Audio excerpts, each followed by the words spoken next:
Thank you very much. My name's Moorcroft. I'm president of Sheffield TUC and I want to start by thanking Stand Up to Racism for organising this demonstration today. And I want to thank all of you for coming out to make clear that whatever they say, in Sheffield we are a city of solidarity and class unity, and we will not allow anyone to divide our city.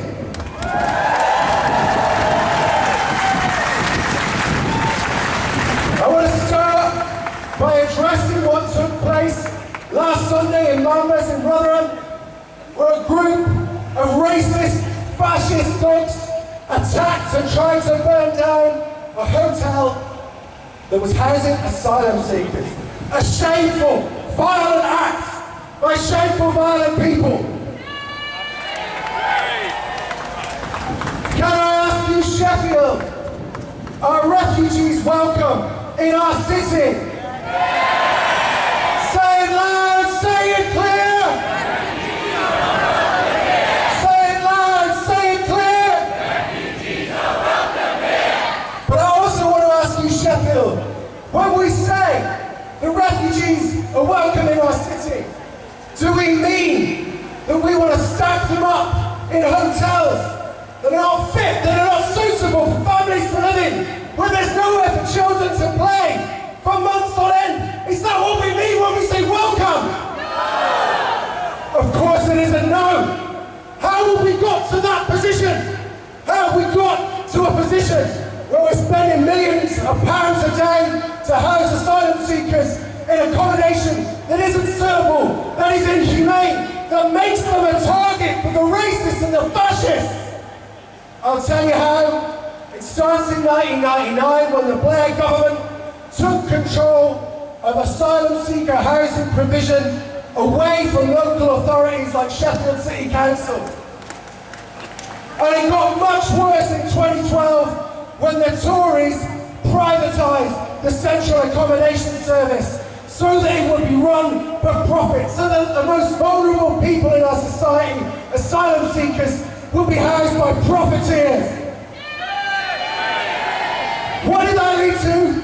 Well, it led to housing that was unfit, unsafe, inhabitable. And that meant that we've ended up putting them in hotels. That is a disgrace!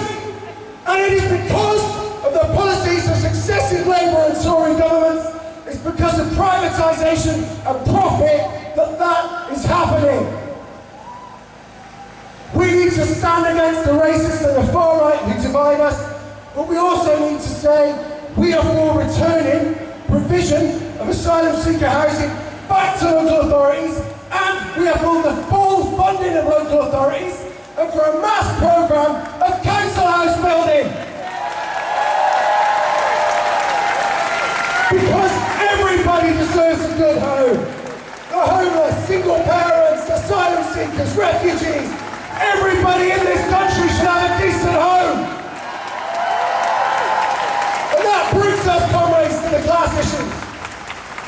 Because we must oppose the racists and the fascists on the street, but we must also oppose the conditions that allow the racists and the fascists to recruit.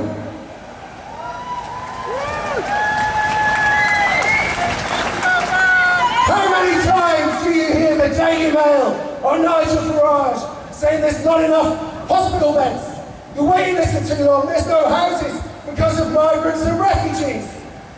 We know it's not true. There's no houses because no government has built council houses in decades. There's no houses because of profiteering in our NHS. When we see child poverty, homelessness, problems in schools, problems in hospitals, that is the fault of our governments.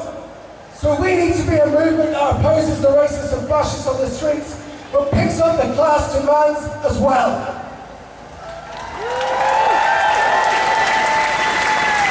That's why this week the TUC executive held an emergency meeting where we resolved to coordinate a committee that can bring together anti-racist campaigns like Stand Up to Racism, asylum seeker rights groups, migrant rights groups, community groups, with trade unionists, so we can fight collectively on these issues, not just on the street, but in communities and workplaces, demanding